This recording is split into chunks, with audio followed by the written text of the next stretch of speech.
you doing, Trench? I'm back. Welcome to my YouTube channel. Like and subscribe. Click on the bell to receive notifications. Today we're going to continue the spanking of Farid in part 2. So if you didn't watch part 1, please go watch it first and then continue watching this part 2. We will finish Farid off today. We will finish him off by the truth, nothing but the truth. So if you really care about the truth, Muslims, continue watching. Let us start. Now, even the Coptic Church uses this term. As we can see here, the text says, الطلاق لا يجوز عندنا بعد عقد النكاح. The translation, to us, divorce is not permissible after the marriage contract. According to Salibi Prince's translation, to us, divorce is not permissible after the sex contract. Wait يا فريد. لوين بدك تروح يا جال يا كذاب يا زنديق. والله أنت ما عندك شرف. Let me say it in the Arabic way. والله ما عندك شرف. ما عندك وجدان يا كذاب ابن كذاب. You have no shame, you have no honor, and you have no dignity. And here is why. Don't you Muslims always cry for context? Let us read the sentence in context. It is talking about عقد النكاح, the contract of nikah, which is nothing but sexual intercourse. And if we continue reading, it's talking about prayer and when the imam is there. وحضور الإمام, when the imam is also there, when the imam is present. So is this talking about Christianity? No. So why are you trying to force the effing word, the nikah word, down our throats? It has nothing to do with Christianity. This book, this Coptic book, is addressing Muslims and Islam and Islamic sex contract, عقد النكاح. That's what it is. The effing contract of Islam. So why are you lying? Why are you saying that this is about Christianity? No, we Christians, we have something called zawaj. We don't practice nikah when we get married. There is nothing called a عقد nikah in Christianity. There is عقد الزواج, عقد الزواج, in the presence of a priest, for example. You liar. Yalla. It is what it is. This is Farid leaks. What can we expect from this liar and deceiver? You see, Farid leaks is the gift that keeps on giving. Muslim apologists like Farid leaks are useful idiots. They are actually helping us. They are helping us to show everybody that the Muslim apologists are nothing but liars and deceivers. They are trying to save the ummah from drowning, not realizing that they are the cause of the ummah to drown even further. There is a tsunami, an avalanche of apostate coming, and it will knock down or it will knock over the ummah because of the lies and deception of these Muslim apologists. Farid, thank you for being the useful idiot that you are. If there is a Muslim who is truly sincere, if there is a Muslim who is respecting himself, then I challenge you to unfollow this liar and deceiver, this Farid leaks, this Farid al-Khaja. Stop following him on YouTube. You need to unsubscribe if you really care about the truth.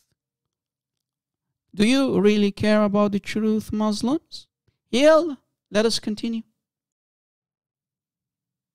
Now let us go and see what the best of the best has to say about the meaning of nikah. Here is the English translation of Sunan Ibn Majah, volume 3, and let us go to page 57. Again, Sunan Ibn Majah, volume 3, page 57. And I will provide the link to this book in the description box, so you can find it there. Let us go to page 57. This is page 57 of Sunan Ibn Majah, volume 3. To understand the meaning of an-nikah, nikah, here is the meaning. Nikah linguistically means to unite and to bring together a man and a woman. The real literal meaning, now watch, of nikah is to have sexual intercourse. What? So the meaning of nikah means to have sexual intercourse? Yes. But on the other hand, the metaphorical meaning of nikah is the bond of marriage. That's the metaphorical meaning. But the real meaning, the real literal meaning of nikah is sexual intercourse. Did you catch it? I have nothing to do with it. This is Sunan Ibn Majah, volume 3, page 57. Do you see how Farid Leaks is lying about the word nikah? What the true meaning of nikah is, and how he's forcing the word nikah down our throats? We Arabic-speaking Christians have nothing to do with this word. We, when we get married, we use the word zawaj, because that's the real meaning of marriage. Remember, two different words. Marriage, zawaj, nikah, sexual intercourse. Deal with it, Muslims. I have nothing to do with this book. This is Sunan Ibn Majah. Don't forget that Sunan Ibn Majah is one of the 6 important books in Sunni Islam, which, for example, Sahih Muslim and Sahih Bukhari are included too. Are you going to throw Ibn Majah under the bus to lie about Islam, Farid? Please do that. Can you do that for me? Can you throw Ibn Majah under the bus, yeah, Farid? I'm sure you can.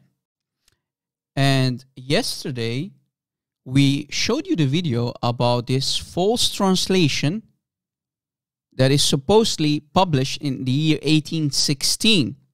But we Christians don't accept it. It's nothing but a fake translation. And if you didn't watch the video, I highly recommend you to go and watch it. Let me try something here. I created this translation of the Quran, and this is Surah Al-Fatiha, the first chapter of the Quran. This is my translation of the Quran. Muslims, would you accept it? Look what it says. بِإِسْمِ الشَّيْطَانِ الرَّحْمَنِ الرَّحِيمِ. In the name of Satan, the most compassionate, most merciful. Muslims, what do you think of this translation? Would you accept it? Why not? You will call it a false translation. Well, that's why we don't accept any false translation for the Bible. So, Farid, why are you such a hypocrite? Why are you rejecting my translation of the Quran? But why do you get shocked when we Christians don't accept any false translation of the New Testament? Do you see the double standard here, Muslims? This is the double standard of your hero, Farid Leaks. Furthermore, lo and behold, I found a really interesting and damaging fact about this false translation that Farid brought up. Watch. After doing some research, I came to the conclusion who the translator is behind this fake Arabic translation of the New Testament. This person by the name of Nathaniel Sabat, he is the translator of the 1816 published fake translation of the New Testament in Arabic. Do you see it? 1816 Calcutta. So this guy, who is he? And let me tell you something about him. This guy is a Muslim, yes, a Muhammadan who wanted to become a Christian to attack Christianity. So he was a Muslim in disguise. So he wanted to join Christianity only to attack it from within. He wanted to learn about Christianity so he could try to attack it. Look at this deceptive tactic. This reminds me of someone who is also a deceiver. Take a wild guess who we were talking about today. Farid response, right? Yes, you heard it correctly. This guy was a wannabe Christian, but in reality, he was a Muslim, and I have proof for it. So why would any sane Christian accept his false translation? Right? Do you see the problem that we have to deal with here? Fake Christians who are in reality Muslims getting paid to create a false translation of the New Testament, calling Jesus Isa al-Masih, not Yeshua al-Masih, in their fake translation. And not only that, getting paid for it. Cash money, baby. So if this was not enough to show you, this so-called Arab Christian by the name of Nathaniel Sabbath, he was hired to translate the New Testament into Arabic by a person called Martin. When this Martin left India, Sabbath's translations of the New Testament, in particularly Persian and also Arabic, the Persian New Testament and the Arabic New Testament were questioned by other scholars. Did you catch it? So his work was not even to be trusted. Why? Because he was forcing Muslim or Islamic things inside the New Testament. Islamic doctrines inside our New Testament translation, or in this case, in his false New Testament translation in the Arabic.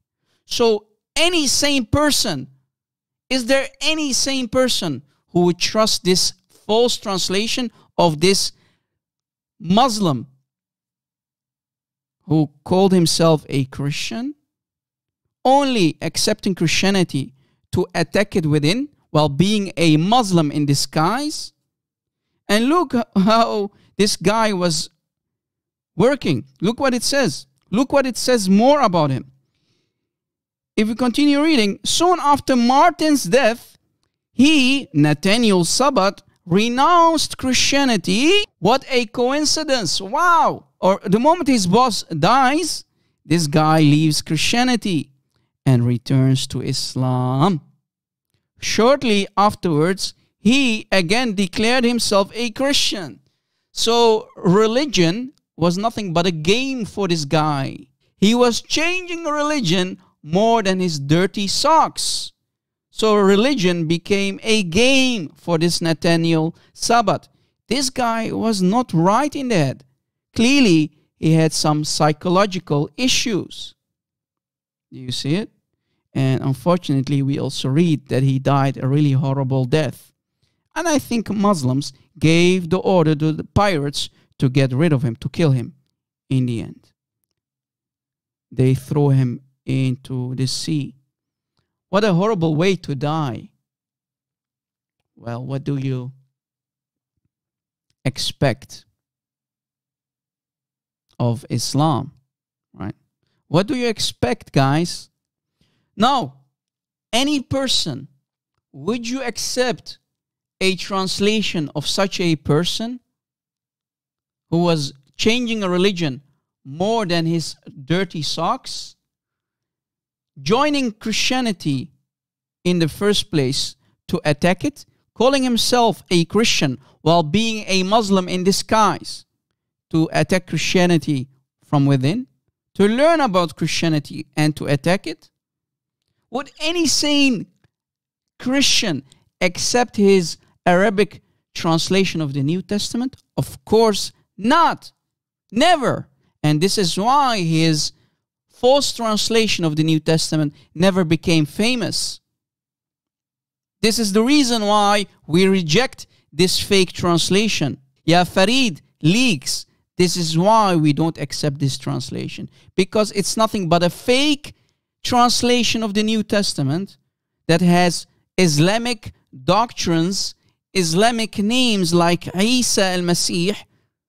No, as we showed you in our previous video, we Arabic-speaking Christians, we don't call Jesus Isa al-Masih. We call him Yeshua al-Masih. Did you catch it?